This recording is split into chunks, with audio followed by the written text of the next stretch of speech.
Welcome to Ever Increasing Faith.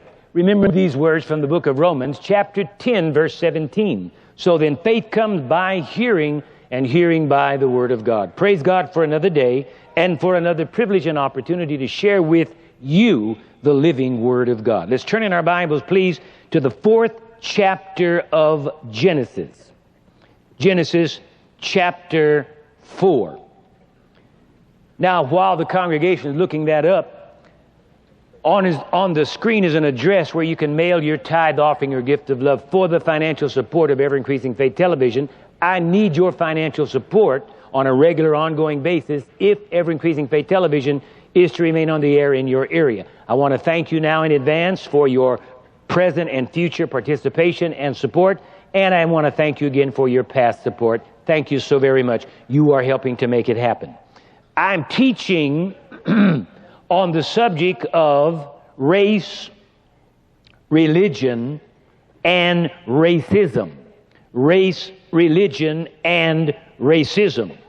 Last time I had launched out into the racism section of the threefold series, and I gave you a definition that we garnered from a particular reference work that I referred to last time. And then I began also to share with you from Dr. Claude Anderson's, one of the meetings he had here, on the definition of racism, which was very, very similar to what we had referenced in our first reference on that particular subject.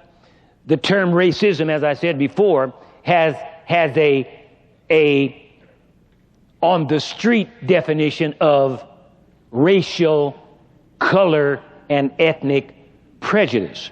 But actually, racial prejudice and racism are two different things.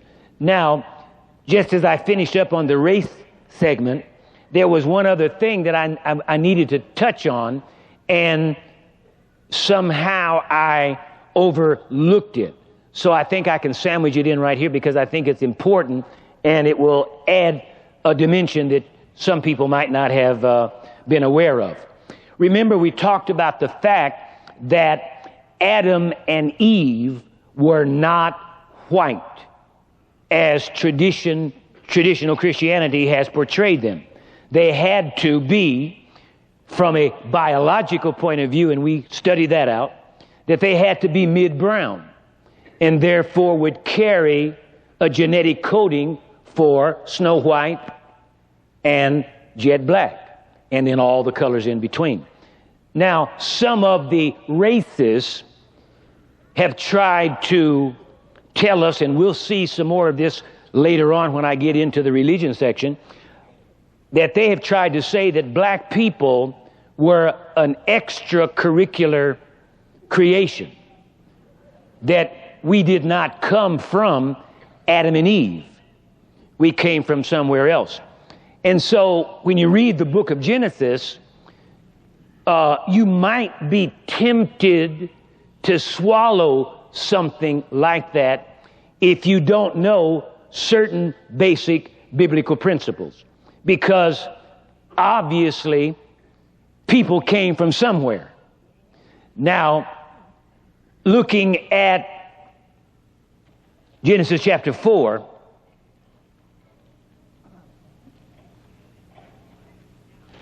it says in verse 1, now Adam knew Eve his wife, and she conceived and bore Cain, and said, I have acquired a man from the Lord.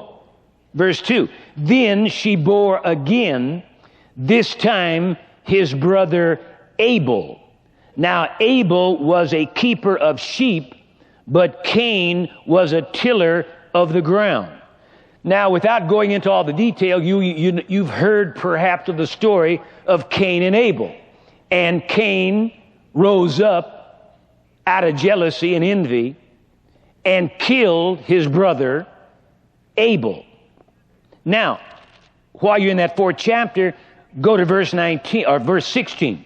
It says, then Cain went out from the presence of the Lord and dwelt in the land of Nod on the east of Eden. And Cain knew his wife, and she conceived and bare Enoch. Now, people have wondered, where did Cain get his wife? Because nothing is mentioned about Adam and Eve having any female children.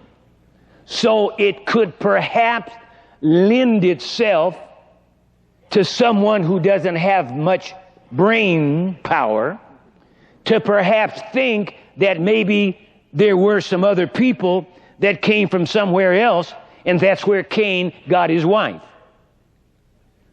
Well, the very obvious and simple definition of the question is that in the very early days of the creation of man, obviously, brothers would have to marry sisters, would have to marry brothers. That's the only way the human race could get started. After a certain period of time, then there would be a prohibition against it because you wouldn't need it. But you would have to either do that, or God would have to create 50 million people at the snap of a finger, and they all start out at the same time. So what they did is they married within the family up until there was such time as there were enough people, probably after the flood, where there were enough people so that they didn't have to intermarry anymore. Now, here's how you can kind of prove this out. Now, go to verse 25. It said, of that same 4th chapter, it said, and Adam knew his wife again, and she bore a son and named him Seth. For God has appointed another seed for me instead of Abel, whom Cain killed. Now, go to the 5th chapter, and it says, verse 4, after he begot Seth, or verse 3, let's look at verse 3. And Adam lived 130 years and begot a son in his own likeness after his image and named him Seth. Verse 4, after he begot Seth, the days of Adam were 800 years, and he had sons and daughters. But it don't tell us but about 3 children that Adam and Eve had. Now watch, he lived, all these days were 930 years. Now you know that in 930 years, they had more than 3 children. It does not take a degree in rocket science to figure that out. But now you might ask, and it would be a legitimate question, well, why doesn't the Bible tell us about the other children? Well, what you have to understand is that this book, the Bible, is not, say is not, is not a history of man on earth. The Bible is not a history book, not in the sense that we think of history, year to year to year to year, but it is the story of God dealing with mankind through redemption. So the only things that are listed in the Bible are things that impact upon man's redemption. So consequently, you'll find that a lot of things are not mentioned in the Bible. For instance, Attila the Hun was an actual person that lived, but nothing is said about him in the Bible. Alexander the Great was definitely somebody that historically lived, but the Bible doesn't say anything about Alexander the Great. Why? Because Alexander the Great hasn't got anything to do with redemption. Are you following me? So you'll find a lot of things that are not mentioned in there. Now watch this. Notice again verse 4. And he begot Seth. The days of Adam were 800 years, and he had sons and daughters, but no daughters are listed. Now in the Hebrew economy, when genealogies are listed, it is always listed by the male, because the male carries the seed. Huh? If you go back to Matthew's gospel and look at the genealogy of Jesus, if you go back to Luke's gospel and look at the genealogy of Jesus, it only lists males. Because in the Hebrew economy, that's the way that they gave genealogies, always by so-and-so begat so-and-so, begat so-and-so, begat so-and-so, begat so-and-so. It's always males, and you never hear about the females, but you know that the males had to have female, because if the male didn't have any females, then no more male could have so-and-so by begetting or begotten so-and-so, because you can't have a child without a woman. Thank God for women. Wonder, can I get a witness? Amen. All right. Maybe I better say thank God for wives? No, thank God for females. All right, now watch this. So if you go through the book of Genesis in the beginning up to the Tower of Babel, you will find these statements made over and over again. This so-and-so lived so-and-so so many hundreds of years and begot sons and daughters. And so that's the reason why it's not mentioned, because in the Hebrew economy, the genealogies are always listed by the male. So all the other people, they came from the same people, but they had sons and daughters, but only the sons were mentioned that had anything to do with the line of descent down to Jesus, Messiah. Okay? So it doesn't list everybody. I mean, you know that, because there'd be billions of people that have lived on the earth since the Garden of Eden. I mean, you'd need a book big as this Faith Dome.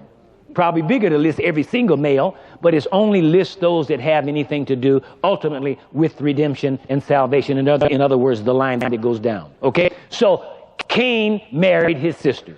It wasn't nobody else to marry, because there was nobody. We already checked that out, and I think I very adequately showed you from the Bible that Adam and Eve were the only and the first two people on planet Earth that God created, and everybody else came out of them.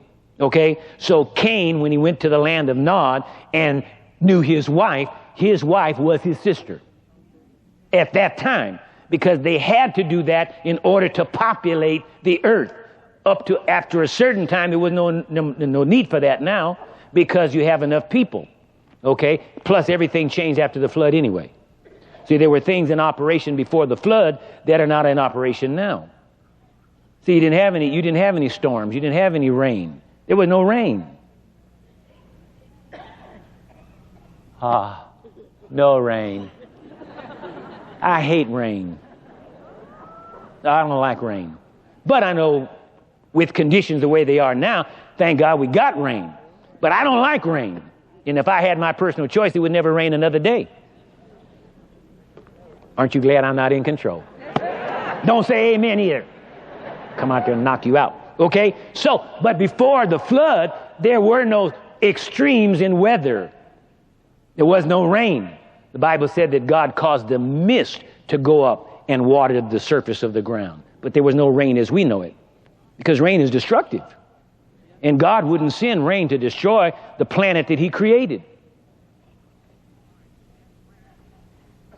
All right, so that's where all the people came from. They came from Adam and Eve, and in the beginning, up till the time of the tower, up till the flood, and after the flood, right after the flood, up to that time, they intermarried. So that's where all the people came from. They just married their sisters. That's all they could do. Okay? Plus, some men had more than one wife, or more than one woman. And then they had multiple children. I mean, in 900 years, babe, you can have a whole lot of kids. Look at what some folk do in just a matter of 60 or 70 years. Some of you had 13 kids, 14 kids. You got 900 years to go, brother, sister. All right, does that help anybody understand where? Okay, well, if it doesn't, that's... All right, now let's get back to where I left off last time. We're talking about racism. Dr. Claude Anderson, who is black and the author of the celebrated book Black Labor, White Wealth, in a public meeting held here in the Crenshaw Christian Center Faith Dome, said almost the identical thing that Mr. Kimball said. That was the one that we quoted last time, in reference to racism. Dr. Anderson, speaking to a mostly black audience, said, and I quote, I want you to understand that you are in a very highly competitive situation. You're going to be competing to survive and prosper.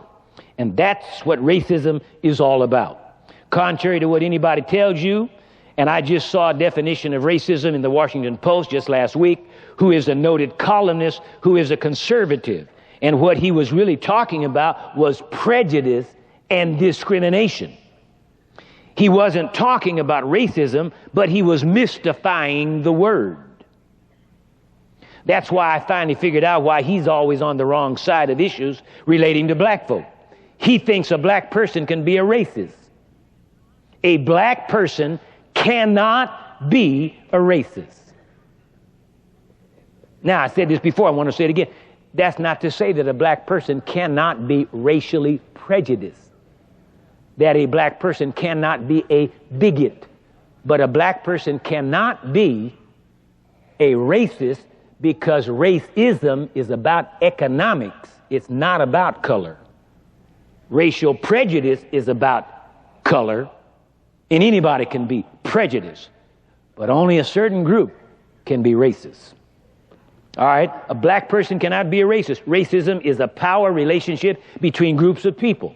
That's all it is. It means that one group of people have control of so much wealth and power and resources that it can deprive, hurt, and injure and exploit another group to benefit itself. Never, say never. Never. Dr. Anderson goes on to say, never in the history of the earth have black folk ever controlled that much resources where they have gone out of their way to exploit, injure, and do something to whites. So therefore, racism only started in the 16th century. Racism. We're not talking about racial prejudice now. You got to keep those two things separated. Okay? When they began to commercialize slavery against blacks, that's when racism started. There was no such thing as racism before that. The other thing you need to know about racism is racism comes from the word race, R-A-C-E. Race means group. So whenever you hear people talking about you cannot prove racism because someone fires you from a job, they are absolutely right. And the power structure and all the white think tanks in Washington know that.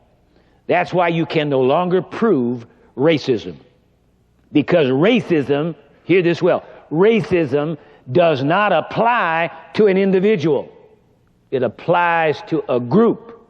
Because I discriminate against you, that's individual. That's personal. It's not group-based. And so you can no longer prove group-based discrimination. The second thing about the word race, which is very important, is that the word race means being in competition. Race means being where people are competing from here to there. And we're in competition. That's what racism means. Black people must learn how to compete and survive, or not compete and perish. The system is stacked against you.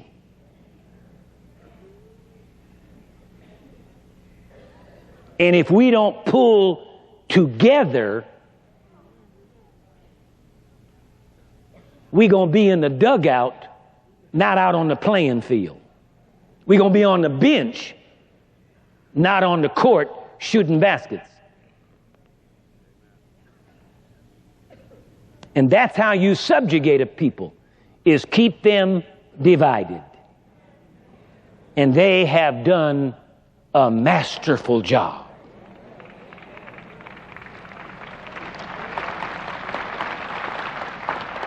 Now listen, again, black people must learn how to compete and survive. Now, see, we're not talking about being against anybody. And that's where everybody gets scared when you start talking about it. It's amazing. Every other culture group can come together and everybody thinks it's nice. But when black people try to get together, all of a sudden there's something wrong with that. See, that's a part of the mentality and the mindset to keep us divided so that we're fragmented and don't have strength. See, if you take a string, wrap it around your hand, just a little small string, and take the other string, the other end of it, and wrap around your hand, and hold it like this and go, pew, you can break that string. But you put 500 of them strings together, you will never break them.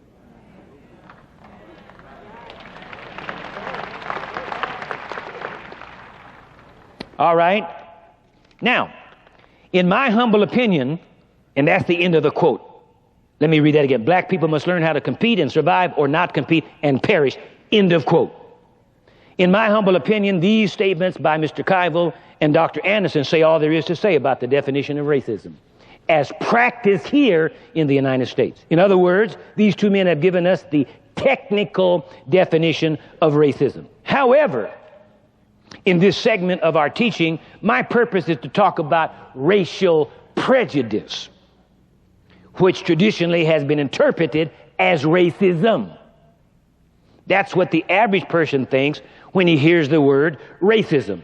He thinks racial prejudice.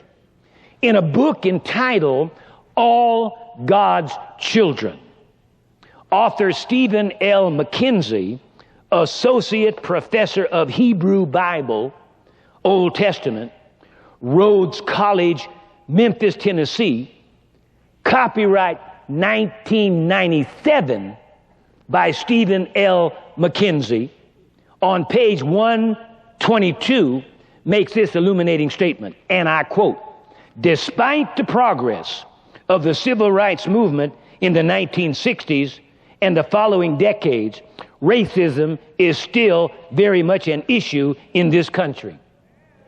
Racial integration, which has crept into schools, businesses, and other institutions in America, tragically has made little headway in the churches."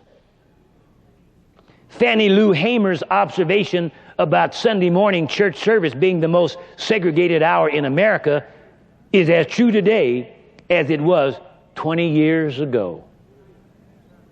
End of quote. From the same book mentioned earlier, author Paul Kuyvel on page 121 says, from 1619, now I don't know, I have to read this, but do you have have you ever been on a commercial airliner and right in the little pocket in front of you, they have little plastic bags in case you get air sick? Do y'all have any plastic bags with you today? Because what I'm getting ready to share with you now may tend to cause air sickness to come upon you. But I hope you'll be able to maintain yourself. From the same book mentioned earlier, author Paul Kuyvel on page 121 says, and I quote, from 1619 until slavery ended officially in 1865, 10 to 15 million Africans were brought here to America, and another 30 to 35 million died in transport. A journey called the Middle Passage. In all, 40, conservatively speaking, 40 to 50 million Africans were abducted or killed by our white American and European foreparents. End of quote. Now, we just quoted a white man, not an angry black revolutionary. We just quoted from the book of a white man. Caucasian, Caucasoid, white, 40 to 50 million were abducted or killed by our white American and European foreparents. End of quote. That's awesome, to say the least. We get upset and righteously indignant, and rightly so, when we think about Adolf Hitler and the annihilation of 6 million Jews during World War II, which was without question a tragedy. But who gets righteously indignant and upset about 50 million black Africans who were abducted or killed by the forefathers of this nation?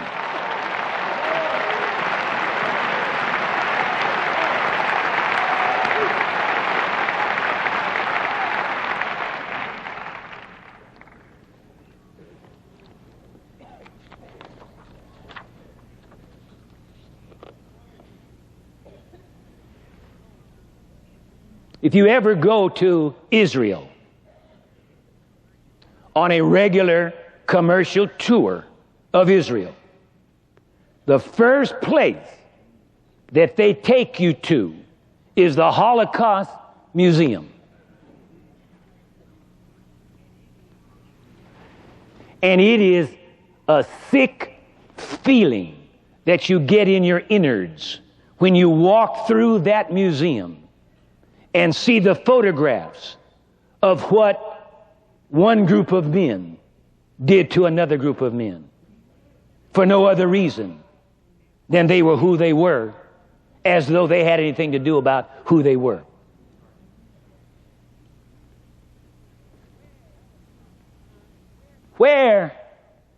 Where be the Holocaust Museum over 50 million black Africans?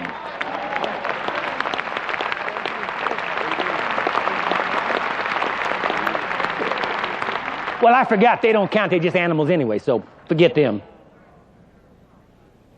Oh yeah, that's the attitude. Forget them. People want to get upset. I start talking about this and people get upset. You don't get upset with the Jews for having the Holocaust Museum. And I agree with him. I think they ought to have it. Thank God they have it. And hopefully enough people with enough brains will go there and see that mess and never be tempted to do that or let that happen again to any group of people. But what about the black Africans?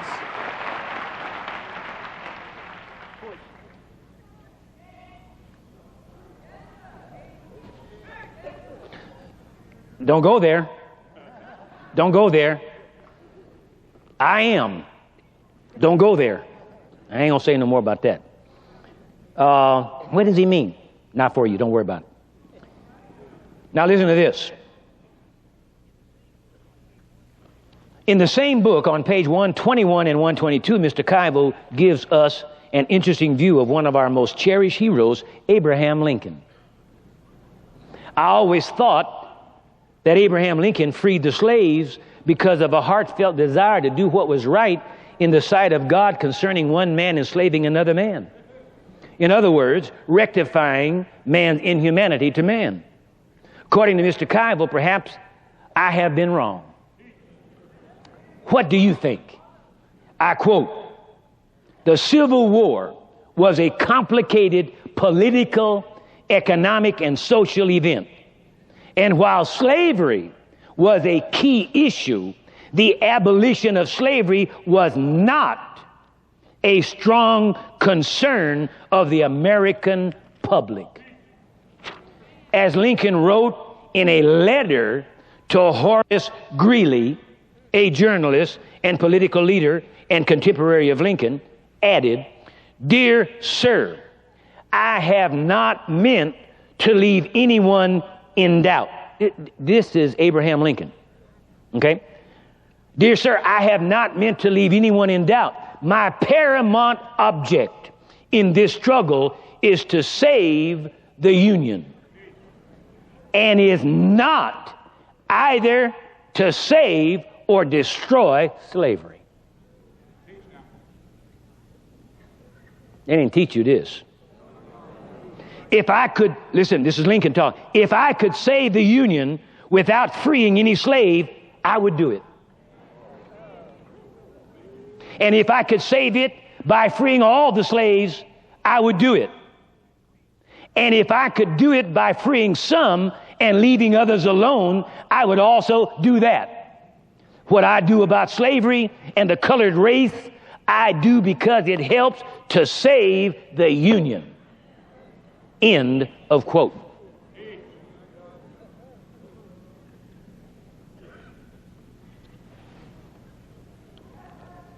And people, you wonder why we have problems. See, this thinking, this pattern of thinking, it has been passed on from father to son, family to family. See, people don't talk about it out in the open, but they talk about it behind closed doors, and they have these attitudinal ideas about black people. That's why this thing has continued to go as long as it has. And the church is the most guilty group on planet Earth in fostering this kind of thinking.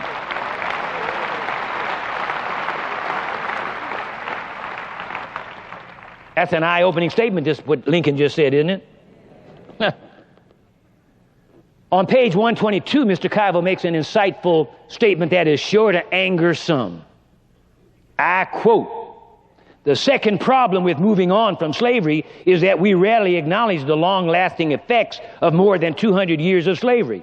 Although slavery was officially abolished by the 13th Amendment in 1865, economic and cultural exploitation, everyday violence, including lynching, rape, physical attack, and other forms of mob violence, political disenfranchisement, and also total segregation in the South and the North continued into recent times. We have had over 350 years of economic and cultural enrichment of the white community at the expense of African Americans. The effects of that exploitation are in the present." End of quote. Now, there's one last statement that I would like to quote from Mr. Kuyvel that I think puts the icing on the cake of this issue of racism in America. On page 110, he says, and I quote, "We cannot build trust and an honest commitment to creating equality in this country if we are denying the injustices of the past. Our good faith efforts to change the system will not be taken seriously if we continue to deny or distort the record of white racism." End of quote.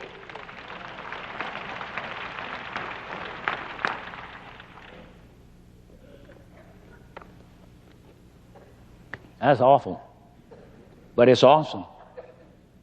I hope you're hearing me. America has a lot that it must answer for. I don't want you to get the idea that white racism is peculiar to the United States. It is worldwide. For instance, we have all heard of apartheid in South Africa, but we need to realize that most of our information about it is from the media, which is controlled by the white power structure. I think it will be of interest for our present study to hear from some Africans themselves who have had to live under the South African brand of racism. In a book entitled "The Church and Racism, a Black South African Perspective" by, again, I apologize if I don't pronounce these words because I don't know what, let me spell it, Zolile, Zolile, M-B-A-L-I. Zolile, M-B-A-L-I. Copyright by the same person. 1987. Published by SCM Press Limited, London, England. The author points up the same general facts about racism that we have already seen in our study. On page 11, the author states, and I quote, "So the economic reason for apartheid can be seen as cheap labor."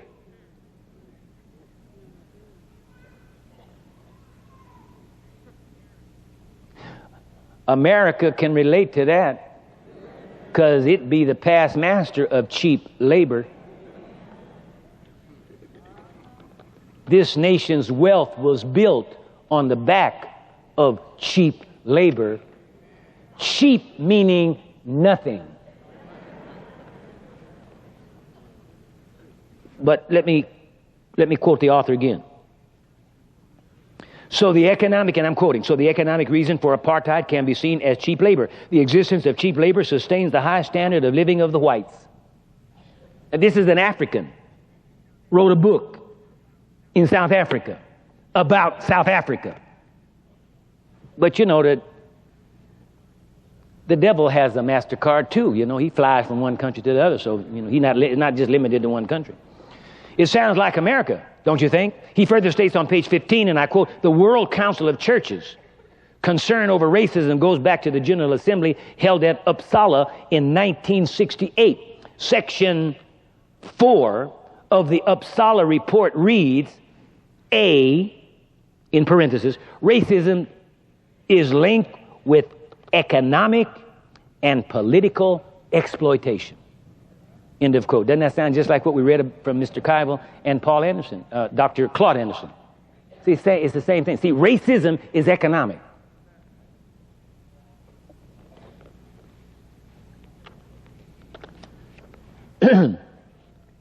We are back at the same point that Mr. Kuyvel and Dr. Anderson pointed out to us. Racism is, as I said, economical and political exploitation. Whether America or South Africa, it's the same old garbage. Mr.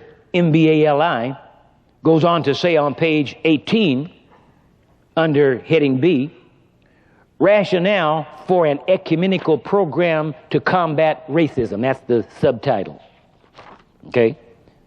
Page 18, under B, rationale for an ecumenical program to combat racism. Under numeral 2, we have sadly to recognize that in spite of the battle that has been fought against racism by the churches, mission agencies and councils of churches, with often heroic personal sacrifice, racism is now a worse menace than ever. We have also sadly to confess that churches have participated in racial discrimination. Many religious institutions of the white northern world have benefited from racially exploitive economic systems. Many church members are unaware of the facts of racism and of the involvement of their religious and secular institution in its perpetuation. Lacking information about institutionalized racism and about the possibility of developing sophisticated strategies to secure racial justice, Christians often engage in irrelevant and timid efforts to improve race relations. Too little and too late. End of quote. Now, I want you to get the enormity of this, because this statement was made in 1969. Now, I want to refer to one more statement that Mr. MBALI makes that I think every American and every person who styles himself a Christian should think about very seriously. I think that the future of our nation and the church rests upon the recognition of the truth revealed in this statement. On page 17, Mr. MBALI states, under Roman numeral 2, recommendation regarding an ecumenical program to combat racism. Under numeral 1, and I'm quoting, since its inception, the World Council of Churches has consistently denounced the sin of racism.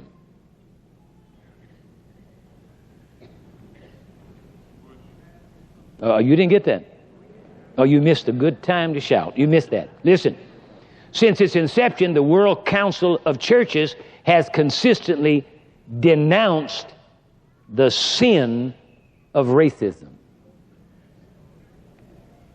The World Council is saying that racism is a sin. And if it's sin, it should be repented of. And repentance means stop doing it.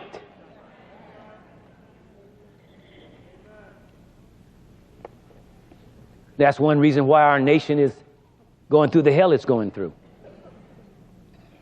This nation has never repented.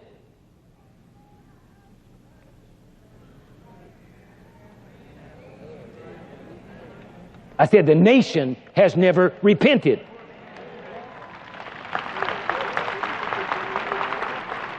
Listen now.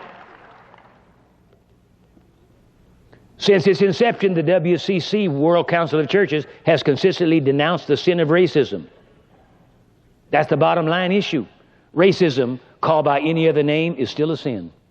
And sin must be dealt with. The question must be asked, how did or what allowed America to get into the position of being racist or color prejudiced against black people? How'd that happen? How'd that start? Where did it come from? We know that slavery was and is an economic proposition. But what conditions prevailed that allowed WASP, so-called Christian men and women, to condone racism and racial prejudice? And if you don't know what the WASPs are, W-A-S-P, I'll tell you. White Anglo-Saxon Protestants. I didn't coin the word. This is a word I picked up in my research. That's how they refer to themselves. White Anglo-Saxon Protestants. We need to look at that question. How so-called Christian men and women could condone racism and racial prejudice. We need to look at this very carefully so that we can see how to reverse the situation. We definitely have some monstrous racial problems both in secular America and in the Church of the Lord Jesus Christ. What could enter the minds of intelligent, rational, thinking people that would cause them to mistreat a whole race of people who had never done anything negative to them, to treat them in a way in which they themselves would not want to be treated? The cause, the big lie, black people are inferior. This has been taught in the schools, in the homes, and in the history of this nation. The lie must be corrected. Some people will deny this assertion and will attempt to defend themselves. They will become angry with me and threaten to stop watching the program or financially stop supporting the program. All I can say is do what you have to do, because I must do what I have to do.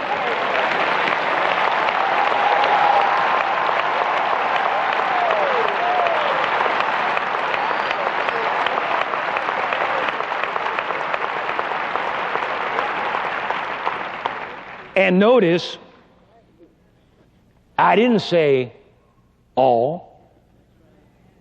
So if you're not guilty, you don't have to get upset. If you're not a part of the problem, then you must be a part of the solution.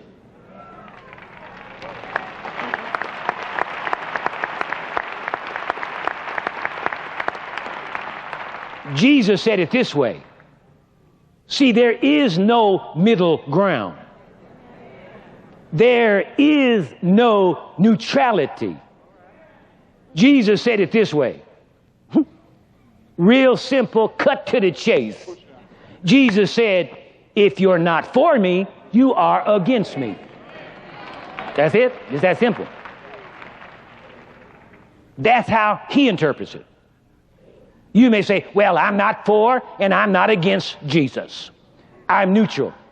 He says, if you're not for him, you are against him. And I say, if you're not for me, you are against me.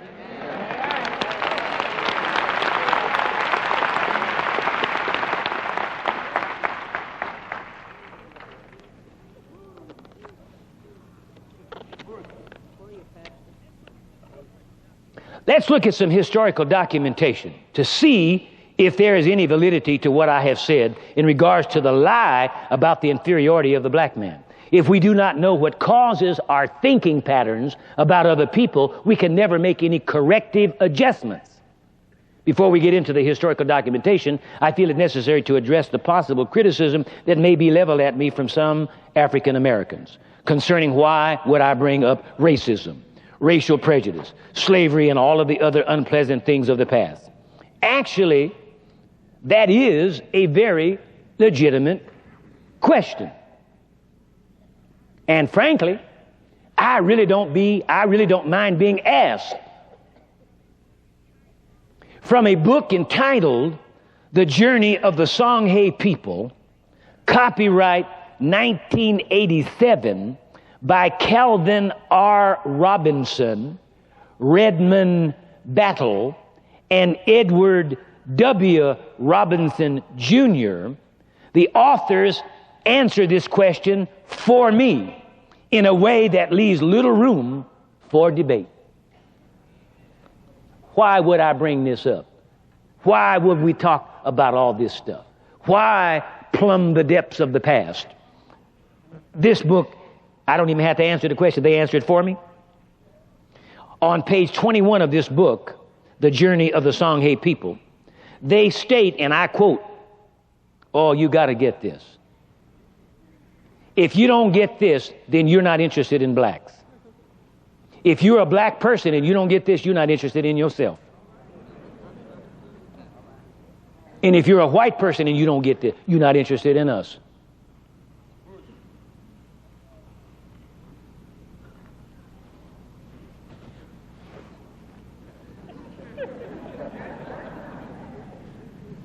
Now get this. I quote, knowledge of race history is to the race exactly as an individual's memory is to that individual. Let me drop that on you again, because that's heavy. That this deep. We going deep now. You got to get this though. You got to get this. Listen to this, because I know that this thing just went to the air today, and when the rest of it gets to the air, people are gonna. I know what black folks gonna do. The field folk. They're gonna be upset with me. They're gonna denounce me. They're gonna denounce me. They're gonna talk me. Now you watch it. Your friends and relatives, they'll do the same thing. Oh, the house. Yeah, that's the house. I'm sorry. No, the field folk, they're the good folk. Yeah. We the field folk. Hey, field folk. I'm sorry. I meant the house folks. You know them house people? They're going to jump all over me about this. But here, get this now. Quote, knowledge of race history is to the race exactly as an individual's memory is to that individual. The masses of African Americans suffer from partial cultural amnesia because of a certain deliberate program which wiped the slates of our memories clean of true African events prior to the cotton fields of America.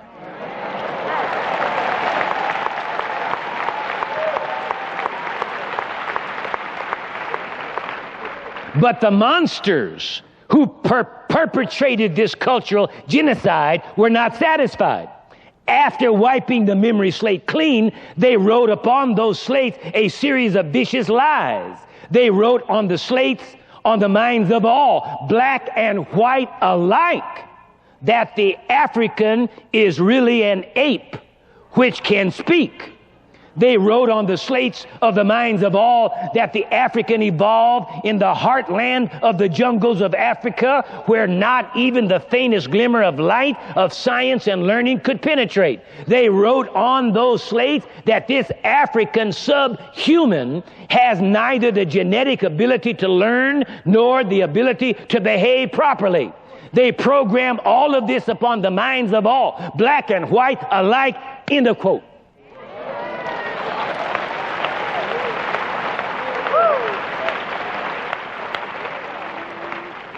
I agree with this because the history of this nation bears it out. On page 23 and 24 of the same book, they ask an important question and answer it superbly. Why study modern history or any history at all? Two of the greatest benefits that can be derived from the knowledge of history is not only the receiving of a better understanding of the present, but more importantly, that knowledge of history will provide the information with which to shape the future. Place yourself in the position of a successful businessman who, as a result of an accident, has a sudden loss of your memory. You would not know where your office is, nor how to get there. You would not know what successes you had achieved, what you are supposed to do today, nor how to plan for future successes. For all of your knowledge and experience would be entirely lost. You would have to start all over again. You would not know the reasons for your present situation. You could not call on experience and knowledge to plan for a successful future. If your business rival stole your records, they could tell you all kinds of falsehood. They could reduce you to an impoverished, blubbering idiot. That condition is called amnesia. Amnesia is not just limited to individuals. A whole race can have amnesia.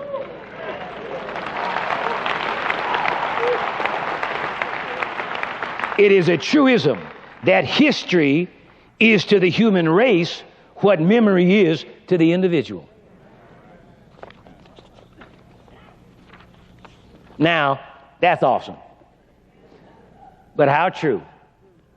Cicero, first century Roman writer, statesman, and orator said, and I quote, this is awesome. Listen to this.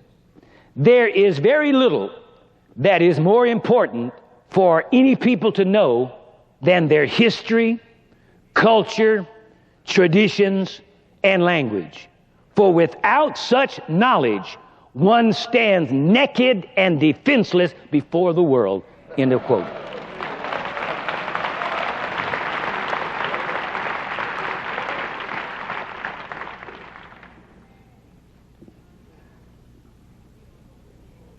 We don't know where we came from.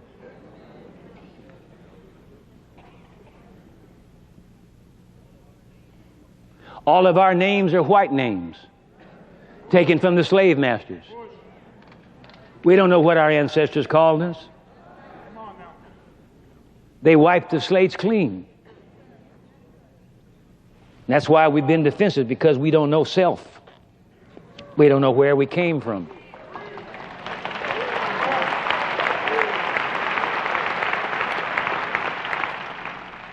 Someone else has well said, and I quote, "He who does not understand the past is doomed to repeat it." End of quote. These statements sum up in a nutshell my reasons for bringing up the past. Moving right along. Let's examine some documentation that sheds more light on how this inferiority of the black man lie got started. Oh, this is in a book entitled Infected Christianity by Alan Davies, copyright 1988 by McGill Queen's University Press, page 13, the author states, and I quote, "The philosopher David Hume, who happened to be an 18th century Scottish historian and philosopher, the philosopher David Hume had this to say about the black man, and I quote, "I am apt to suspect the Negroes and in general all the other species of men, for there are 4 or 5 different kinds, to be naturally inferior to the whites.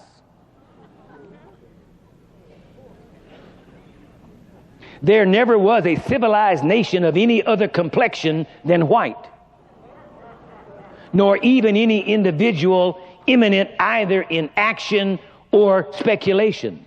No ingenious manufacturers amongst them, no arts, no sciences." End of quote.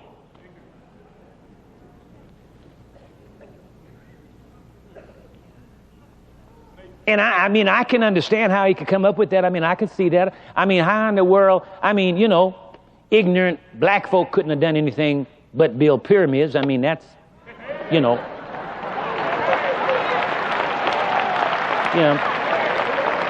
Apes.